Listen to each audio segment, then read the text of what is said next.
Hello বন্ধুরা, সবাই কেমন আছো? আশা করি সবাই ভালো আছো। আজ দেখো ছিল শনিবার।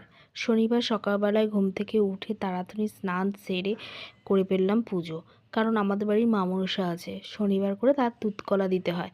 তাকে দুধকলা দিয়ে শিব ঠাকুরকে পুজো করে তাই নিচে এসে গোপাল গুরুদেব সবাইকে পুজো করে নিলাম। পুজো করে চললাম বাজারের পথে। বাজারের পথে যাওয়ার সময় দেখলাম রাস্তায় দুটো বাচ্চা মেয়ে নাচ করছে। তাদেরকে একটু দেখে সাইকেলটা রেখে চলে গেলাম বাজারে। বাজার করে এসে বাড়িতে এসে আজ ছিল নিরামিষের দিন, নিরামিষ রান্না হবে।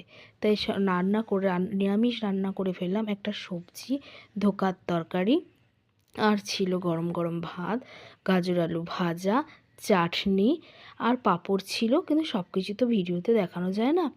আরও কিছু ছিল, উচ্ছে সেদ্ধ, শাক, এবার সবই তো বললাম ভিডিওতে দেখানো যায় না। আর ছিল গরম গরম ফুলকপির বড়া, তার সাথে ছিল বেগুনি।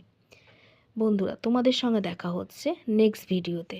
আমার ভিডিও ভালো লাগলে পাশে থেকো, সাবস্ক্রাইব করো, শেয়ার করো, লাইক করো। Tata, good night. তারপরে বিকেলবেলা খাওয়া দাওয়া সেরেই চলে গেলাম ছেলেকে নিয়ে খেলার মাঠে খেলা করাতে। দেখা হচ্ছে নেক্সট ভিডিওতে। টাটা।